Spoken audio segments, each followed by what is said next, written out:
Right, well, good afternoon, everyone, and welcome to the 2021 Norman Paterson Lecture, presented by the Social Sciences Department at Appleby College. This annual lecture was established by the family of Norman Paterson, businessman and native of Manitoba who served as a member of the Senate of Canada for more than 4 decades. Senator Paterson's lifelong commitment to education and public service was reflected in his role as a founder of Lakehead University and in the establishment of the Norman Paterson School of International Relations at Carleton University, which is a leading center for the study of global citizenship and Canada's place in the world. Each year, here at Appleby, we're pleased to welcome a distinguished guest to deliver the Paterson Lecture. Previous Paterson lecturers have come from the fields of journalism, public affairs, and academia. Today's speaker embodies the same commitment to education and public service, which were the hallmark of Senator Paterson's life and career. The Honourable Elizabeth Dowdeswell was appointed Ontario's 29th Lieutenant Governor following a distinguished public service career.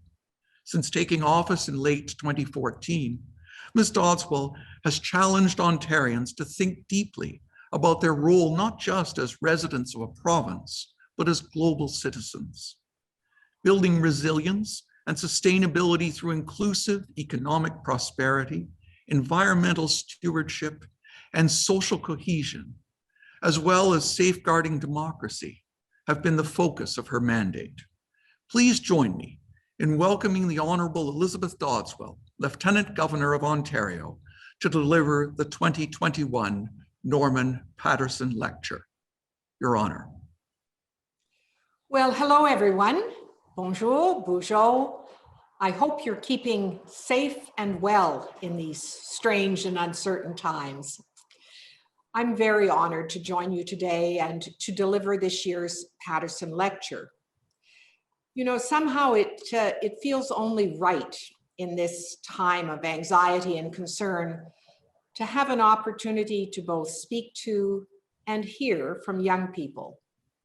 So I hope I can bring you a message of understanding about what you're living through, and also a message of renewed hope.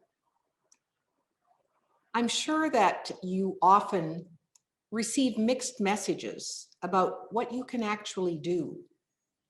There are some traditionalists who believe that they alone have all the answers because they have more experience and they're more mature.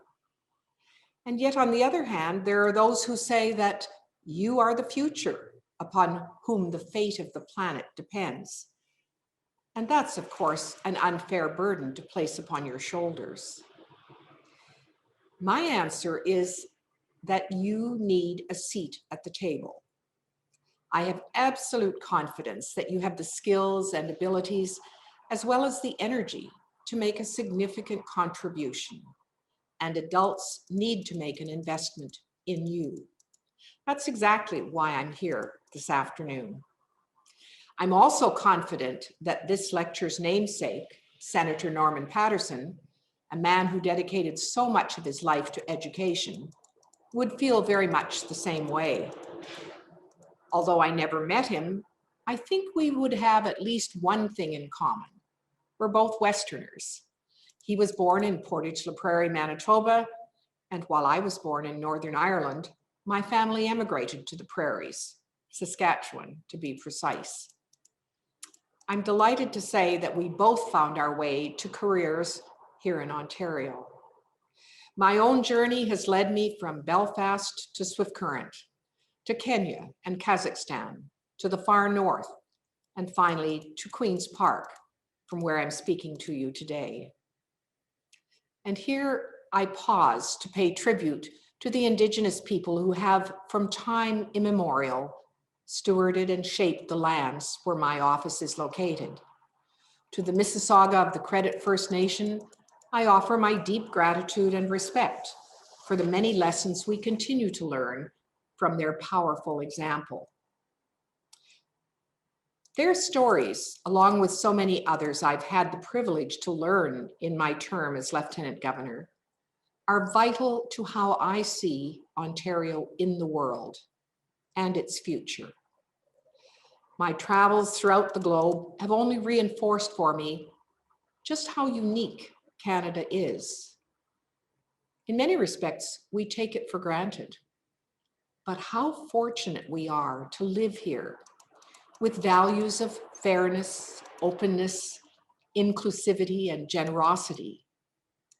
This is a place where we uphold justice, dignity, and human rights. But I don't mean to paint a picture of perfection.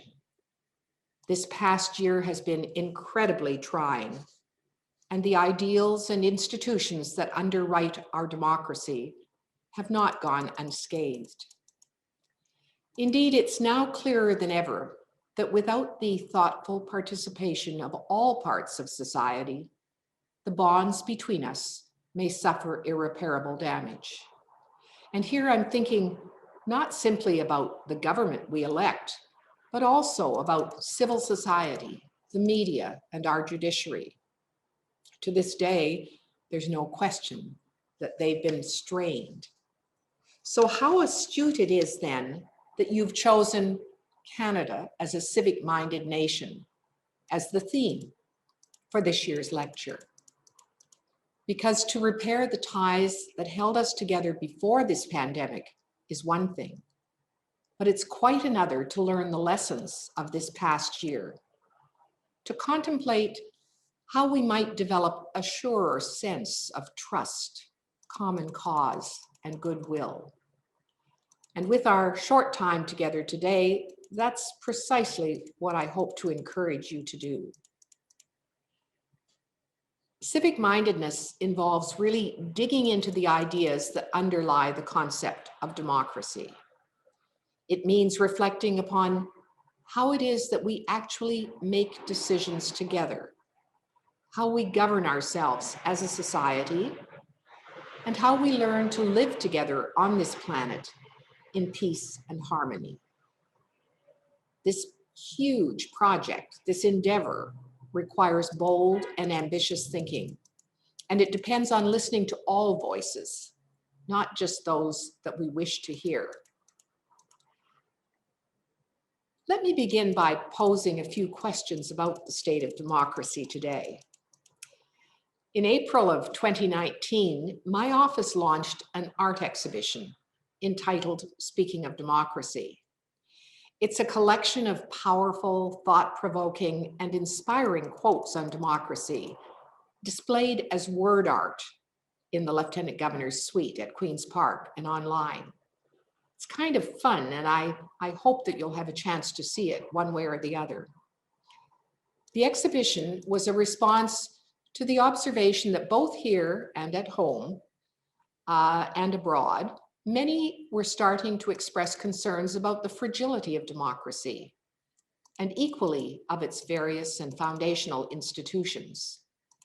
It's long been a practice to use art as a means to engage in conversation about significant and timely issues. So in this case, the questions that arose were, are we taking democracy for granted? What's democracy all about? How has it evolved? How do institutions underpin it? Duly elected legislatures and their executives, the judiciary, the media, civil society. Do those institutions need to change? Where is there room for innovation? And most importantly, I guess, in these rapidly changing times, why is it important to maintain and support something that is so precious to us? Democracy.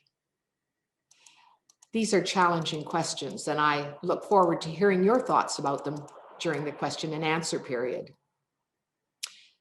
But for now, I must tell you that as Lieutenant Governor, it's not my place to provide definitive or prescriptive answers. Instead, my position affords me the platform to pose such questions to diverse groups of people throughout Ontario, to call attention to their importance, and to encourage open and honest debate about them. There are two aspects of my role that support this. As Lieutenant Governor, I'm the representative of the Crown in this province, and I'm tasked with ensuring that Ontario is governed according to Canada's Constitution. So you can see why the matter of a well-functioning democracy is of paramount interest to me.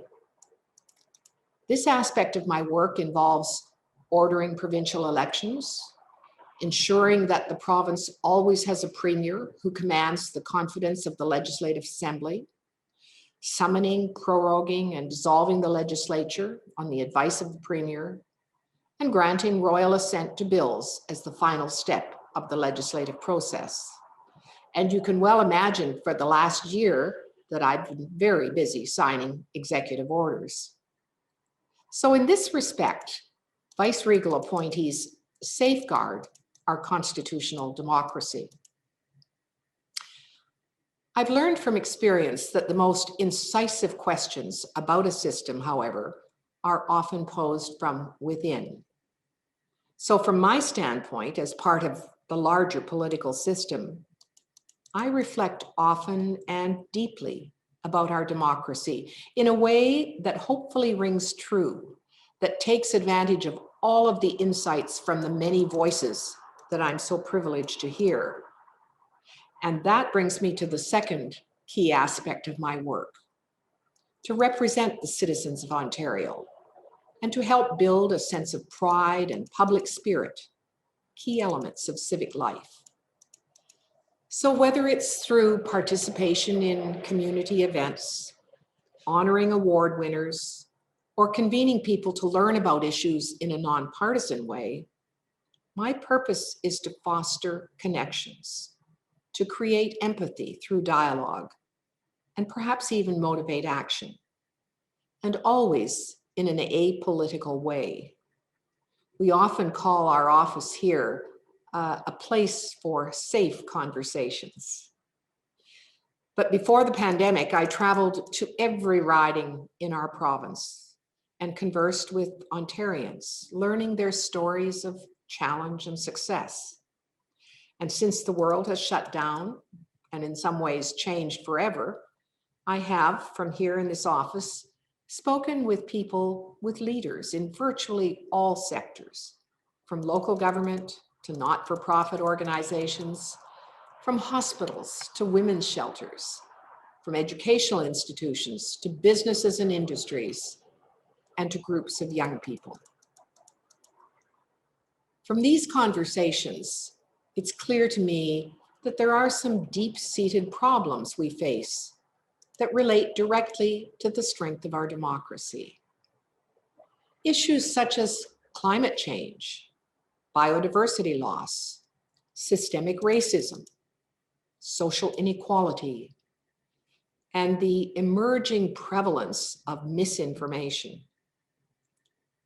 Those are all problems for which there are no vaccinations. And sleepwalking into a recovery would leave these issues unaddressed, ultimately leading to an even worse situation than we're in right now. But let me also be very quick to add that I've heard wonderful stories of collaboration, creativity, and community building, stories that fill me with hope and optimism. We can solve these long-standing, seemingly insurmountable obstacles, but we always need fresh ideas. More than ideas, we need energy, unjaded commitment, and unbridled imagination. In other words, we need young people exactly like you. Perhaps I need not tell a graduating class who've undergone so many ups and downs, who've seen one another through times both good and bad, that true community is earned, that it's built from the ground up with acts of kindness and compassion. Throughout my tenure, I have been absolutely inspired by young people, young Ontarians, doing precisely this, and particularly this past year of the pandemic. I've encountered so many young people who are working tirelessly, who demonstrate through their action that they're naturally drawn to civic engagement. and I always appreciate their insights and their example. You know, I've seen young people this past year volunteer to pack food and hygienic necessities for the less fortunate, who've been providing childcare for frontline workers, who shop for groceries for those who don't have transit, who provide comfort and support as they check in on senior citizens who are housebound, and even teaching many adults computer skills so that we can all stay connected. And I've observed how a shared sense of solidarity and purpose is growing amongst you, particularly with respect to mental health. Through social media, you've helped to normalize this vital conversation about how we're feeling. And you've insisted that no one should suffer alone or in silence. I call that community building. These may seem like small things, but they all matter. I note that Appleby sets out to graduate, and I quote, leaders of character. Many of you will soon be entering post-secondary education and will have a wonderful chance to be just that. I've been privileged to witness and showcase many young leaders. When my office held a province-wide competition called the Visionaries Prize, as part of our events to mark Canada's 150th anniversary, I asked young people to think outside the box, to present creative policy solutions for some of our greatest problems.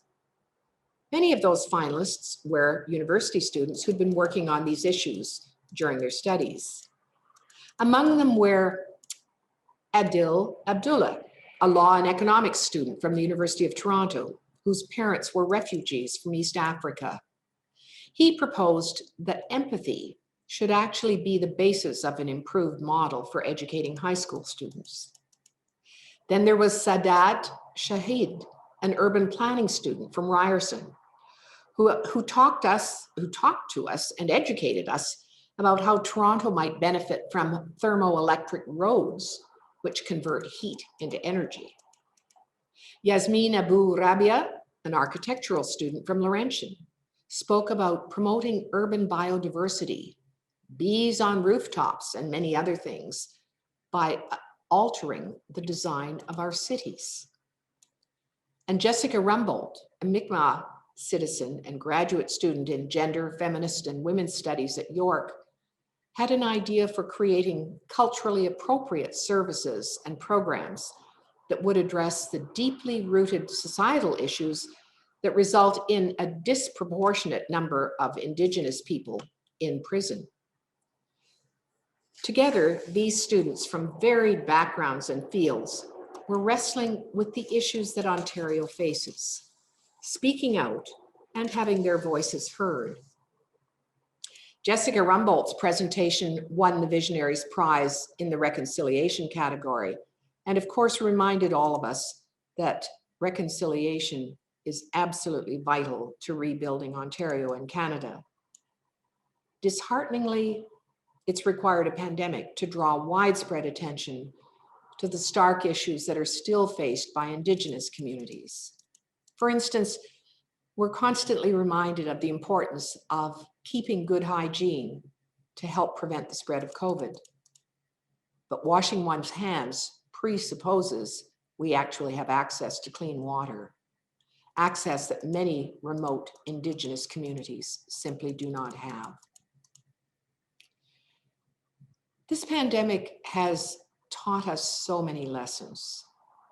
It's highlighted how humans are all interconnected and interdependent.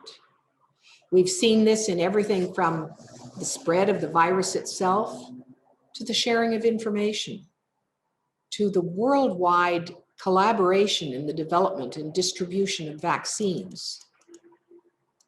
The pandemic has highlighted the fact that no community should be neglected or its concerns dismissed.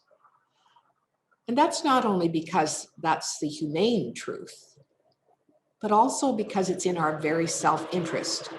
No no one will be safe and secure from the virus until all of us are. We are totally and mutually vulnerable. The idea of interconnectedness is at the heart of the United Nations 2030 Agenda for Sustainable Development and of the Sustainable Development Goals, with which I understand that many of you are familiar. Briefly, the agenda, to which 193 United Nations member states have signed up, commits all of us to achieving 17 very ambitious goals, from seemingly insurmountable ones like ending poverty and hunger to addressing climate change and bringing about gender equality. The goals overlap, which means that progress towards one will have an impact on others. And in fact, it is when we connect the dots between environmental stewardship, inclusive economic prosperity, and social inclusion that genuine and long-lasting progress will be made. So let me suggest that this concept of sustainable development, which some people think is only an environmental concept, actually provides a framework for the nations of the world to tackle existential challenges. But it's also very useful, can be used by you in your own neighborhoods and communities. Let me just make a brief comment about each of these three pillars, starting with the one that is most familiar to most people, and that's environmental stewardship. I've been told that one of your teachers, Mr. Sukanik, has a passion for heraldry. Well, you may be interested that the motto on my coat of arms is actually service for life on earth. It's a motto that all who work at the office take to heart. And again, we learn from this pandemic. COVID-19 has made the term zoonotic more relevant than ever. It's demonstrated that altering habitats and ecological systems has a striking and unpredictable impact on other species, such as our own. There's an urgent need to devise policy that actually acknowledges the value of scientific research and of evidence. And so we've seen epidemiologists front and center in the news throughout these times.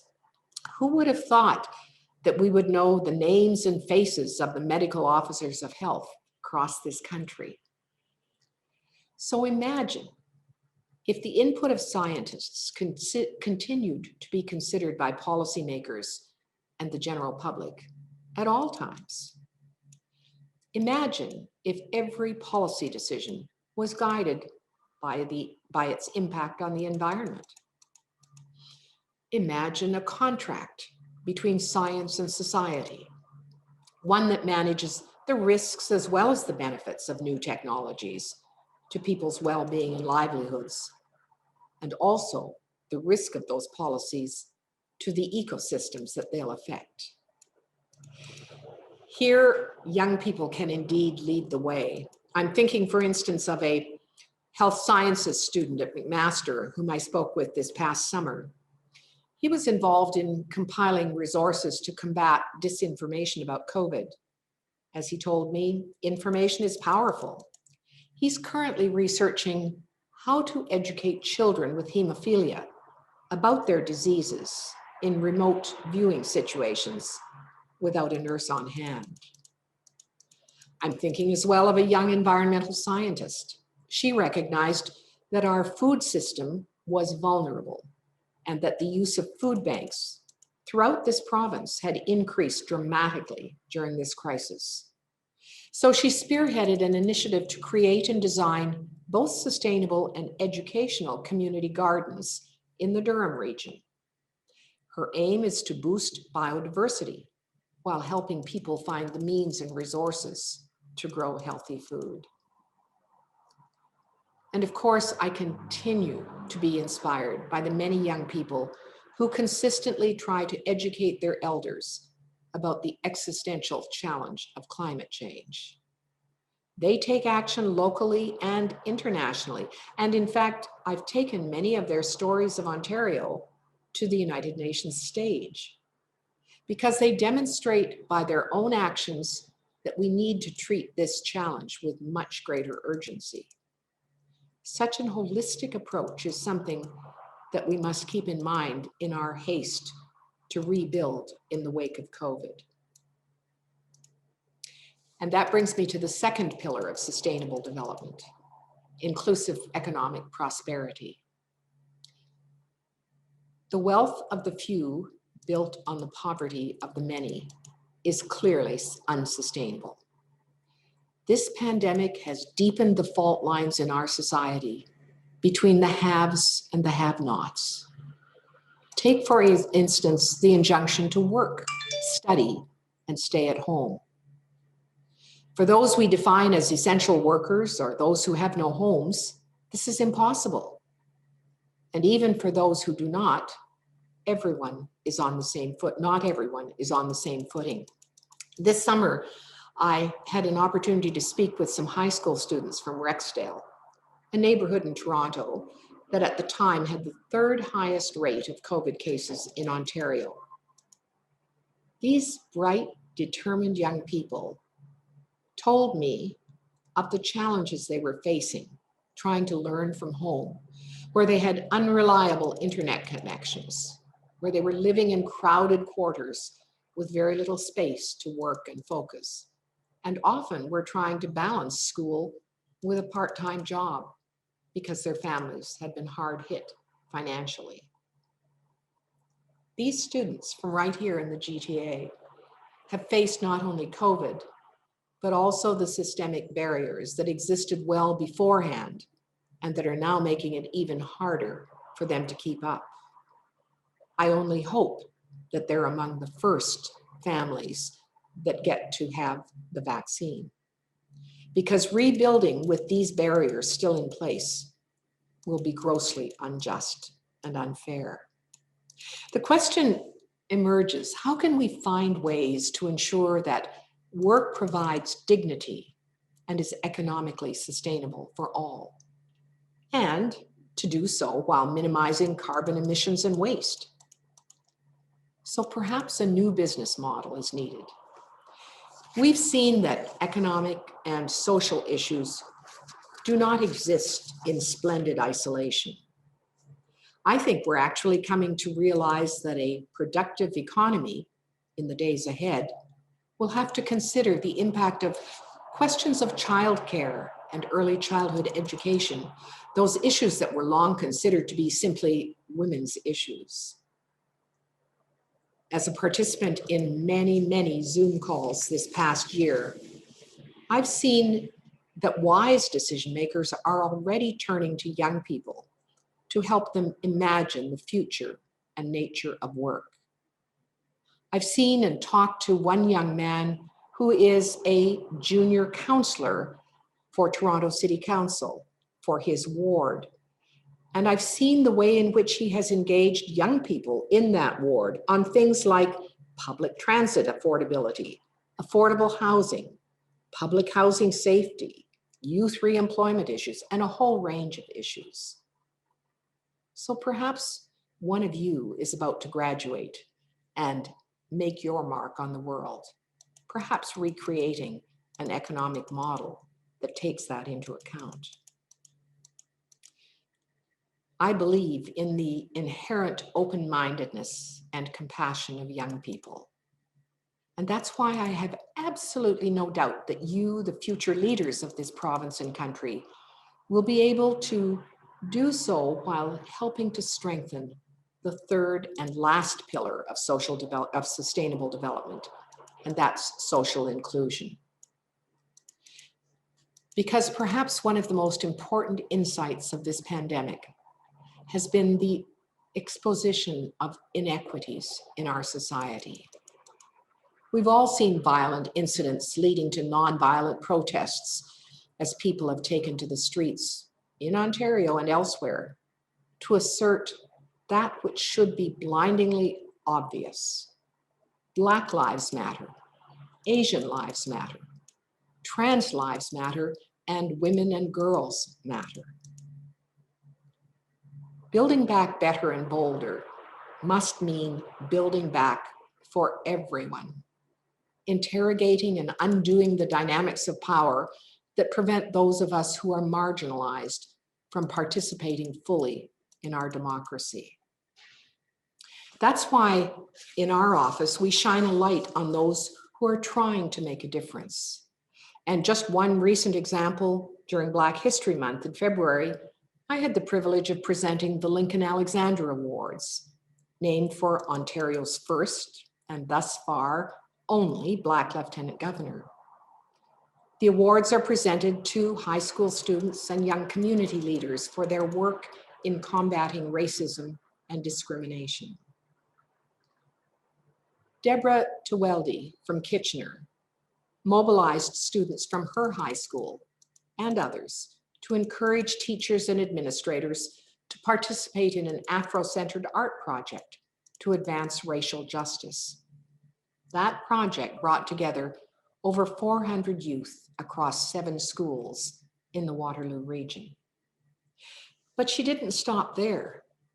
In addition, she participated in a project funded by the Social Sciences and Humanities Research Council of Canada, which examined the experiences, the real life experiences of students and teachers who participated in arts-based racial justice work and the impact of that work on the school environment. And I'm pleased to say that those findings in turn actually drove the local school board to make changes to promote inclusion. As advocates and organizers, mentors and volunteers, artists and activists, young people have raised awareness not only of the problems that Ontario faces due to racism, but also of potential solutions and of how to implement them, and often how to implement them quickly, because so many of you don't see the barriers that have to be overcome, or don't let those barriers stop you. I know that service is an important part of the Appleby experience, and I thank each and every one of you for your efforts, whether it's community outreach, advocacy, or fundraising. And I know, because many of you have been involved in the Duke of Edinburgh program, that you've heard the phrase, think globally and act locally. And that leads me to the last idea I'd like to leave you with, the concept of Ontario in the world. At the very start of my tenure, when speaking with Ontarians, it became apparent to me that one of our best qualities is our capacity to look outward. We want to contribute to and also learn from the rest of the world. I know it must have been hugely frustrating for those of you to have your plans for global learning curtailed this past year. But someday soon, as regions and countries slowly reopen and we're able to travel once again, you'll be able to draw new connections between the local and the global. For we have so much to contribute as global citizens, and equally, we have much to learn from others around the globe. That is civic mindedness on a global scale. Canada is such a land of opportunity. I would encourage you to explore so many paths of possibility. World-renowned Ontario designer Bruce Mao has famously asked, "Now that we can do anything, what will we do?" So be curious. Don't simply be an observer and let the world pass you by. A number of years ago, I attended a youth conference on peace and reconciliation in Belfast, Northern Ireland. It remains for me a profound touchstone.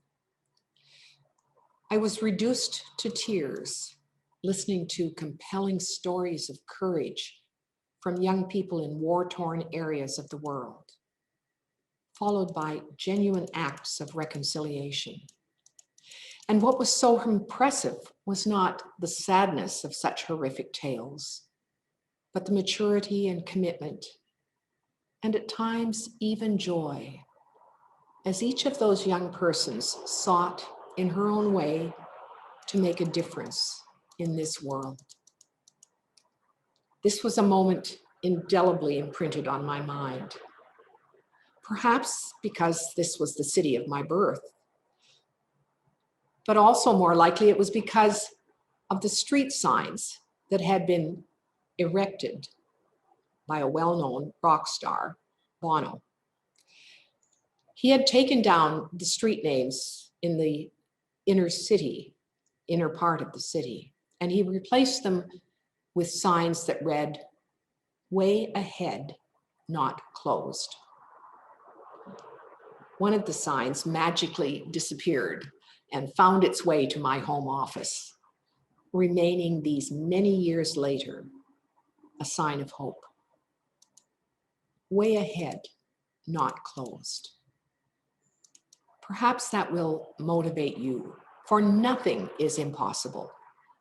The way ahead is not closed.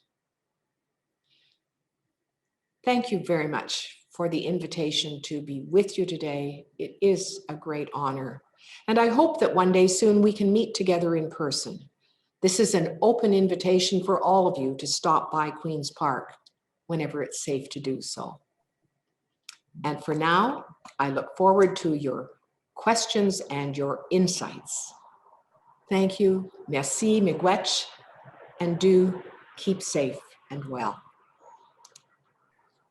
Thank you, Your Honor, for that so important message. So a reminder that if you have questions for Her Honor, you can put them into the Q&A section in the webinar, and we'll get to as many questions as we can. The first question is one that is, I suspect, well, uppermost in certainly in many of our members of our audience, in their minds, and that is, can you perhaps share with us a little bit about your path to this position, and so what brought you from your career to the office, and indeed, there's a little bit of curiosity, I think, also about your own. What did you study? What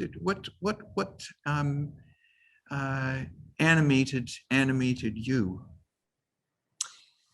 I chuckle when I hear that question, because students often ask it, and everything your guidance counselor probably told you I'm about to dismiss, because I didn't follow any of the rules.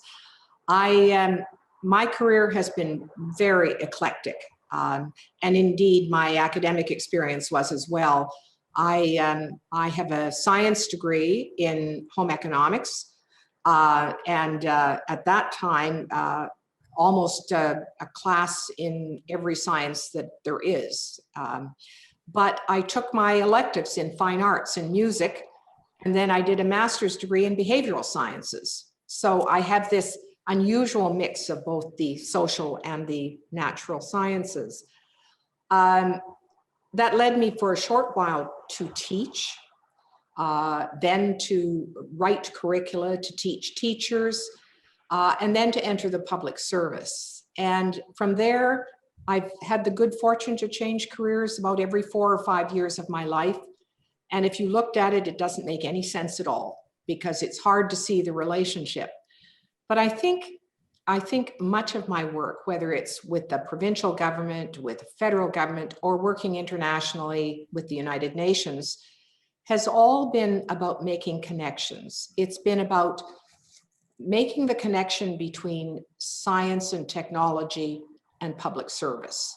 So how do we actually use the work that is created by many of these people? And it's taken me to issues like high-level nuclear waste and oil sands and climate change, to cultural issues and unemployment insurance and music and environment. So it's been a delightful place. And someday, or one day, someone phoned and said, "Did you know that there is going to be a new lieutenant governor?" And I said, "No." And they said, "Your name's on the list. Is there any reason it shouldn't be?" And consequently, I thereafter found myself in this position, which is absolutely wonderful. It's the most privileged position, and it was never on my radar screen. As where most of the opportunities I've had, they came to me quite by accident. And so I would say to any student to be curious, to continue to learn, to be prepared, to take some risks, and things will come to you. And be open to those opportunities when they come. Yes, for sure, for sure. So you've spoken of a number of the challenges that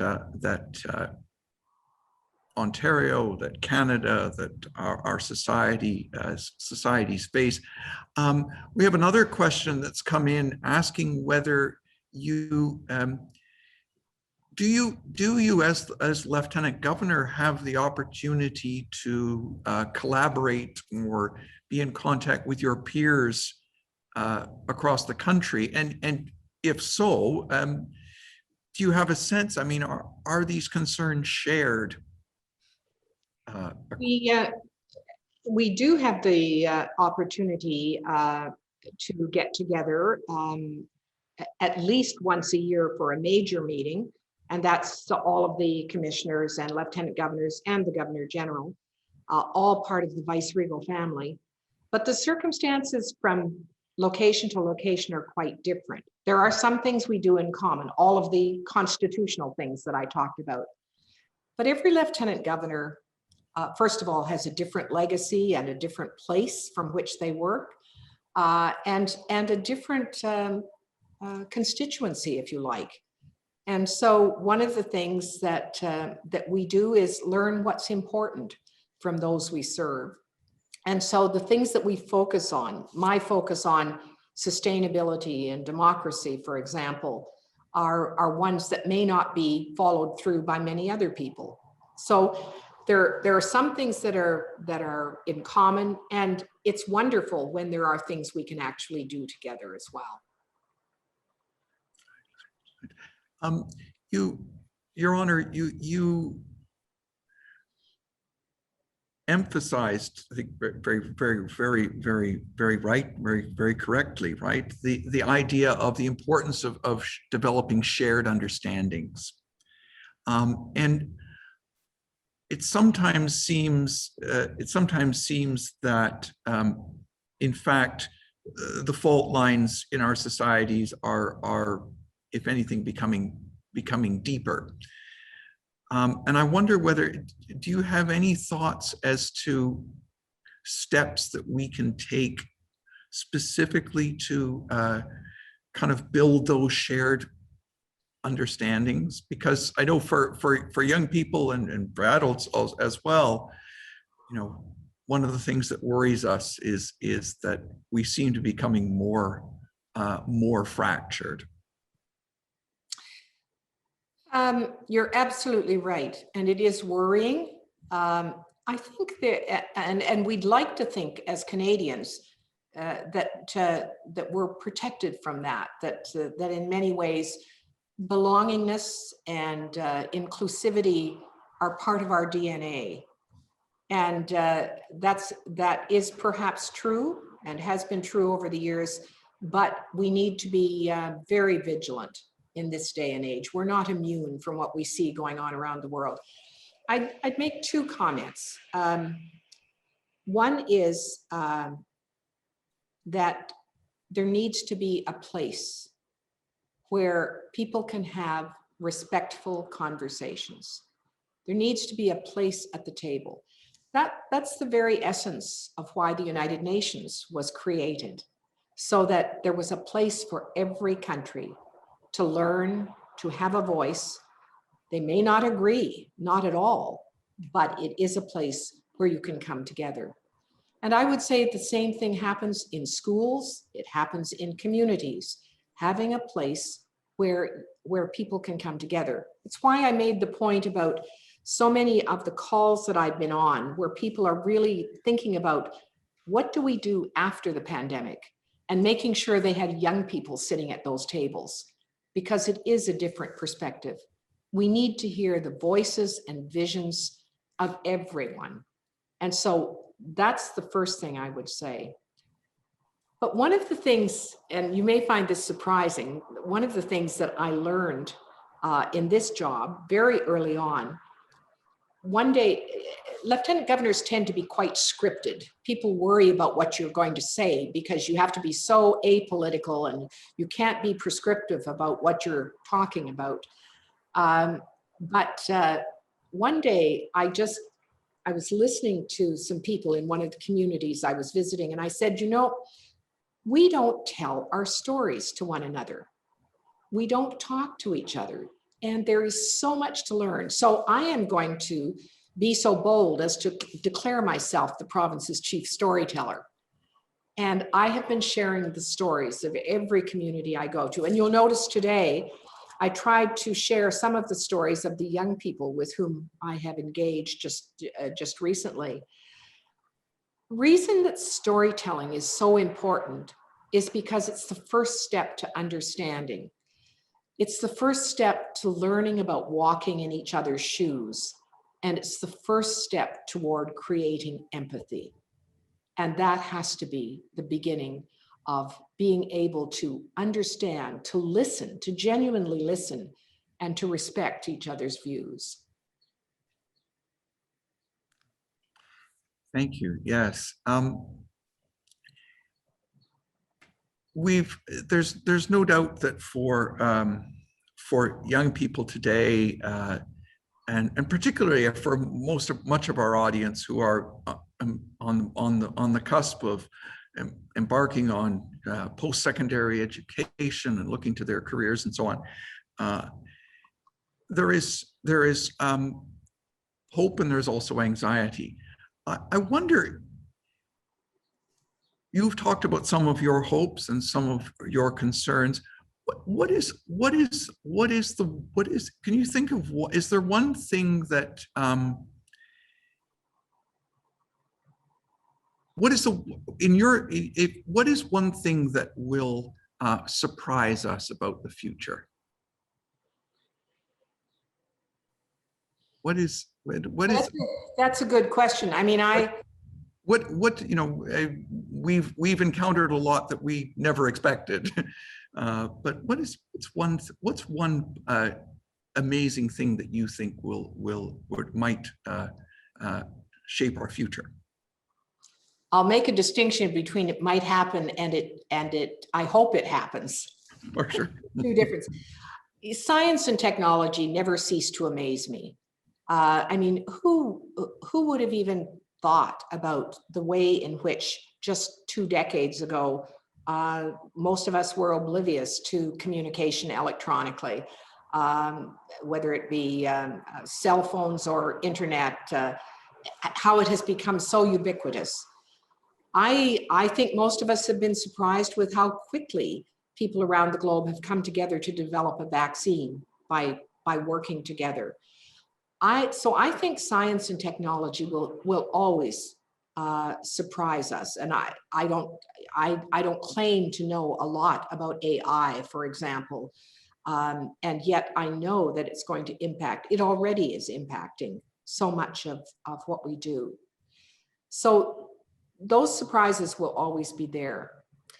The surprise I would like to see is having as much attention being paid to the questions of social justice. I think the way in which we respond to these new developments of science and technology, the fact that we really are now global citizens, that we can be as close to people halfway around the world as we are to our own neighborhood. I think that has set a whole new environment in which young people are going to be functioning in the next couple of decades, and very quickly. And I think that we need to really think through how we develop policies that actually respect what happens to human beings as all of these changes come about. So that's what I'd like to be surprised by, a really robust way in which we deal with issues of social justice. Thank you. Thank you. And one last question, perhaps, well, certainly somewhat lighter. Someone is wondering, have you watched The Crown? Absolutely. Yes. I used to start saying that was what taught me about what I was allowed to do and what I wasn't allowed to do. There isn't a manual that describes every situation. And I used to say I had this little angel on my shoulder that kept reminding me that my job was to protect the dignity and integrity of the Crown. But there are many things. It is purely an entertainment piece, absolutely. But the issues that arise are genuine. The fact that this is a 24/7 opportunity with no privacy whatsoever, but it's also consistently an opportunity. It's an opportunity to influence and shape, but in very much behind the scenes. I like to say that our offices are a safe space for conversation. And there aren't many places like that where people can learn together, where they can meet other people they wouldn't normally have a chance to, and where they can think through how they're going to make a contribution. So it's an absolutely glorious place to be. Plus, I think The Crown, from an aesthetic perspective, is just one of the most brilliant productions in terms of stage setting and so forth. So it certainly was a great way to be entertained. Well, on that note, I think perhaps we will leave it.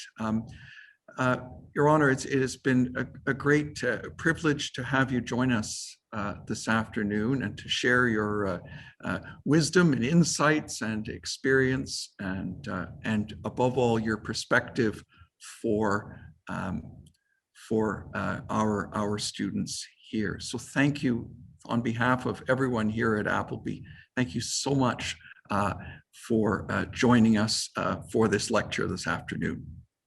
Well, it's been my distinct pleasure. Thank you for the invitation. And let me remind you of the heartfelt invitation to join me here at Queen's Park, either as a class or as individuals. Whenever we're allowed to get back together, you'd be most welcome. And I hope that all of you, teachers and students, will be able to help us get through this difficult time together. Do be safe and well. Thank you. You're welcome.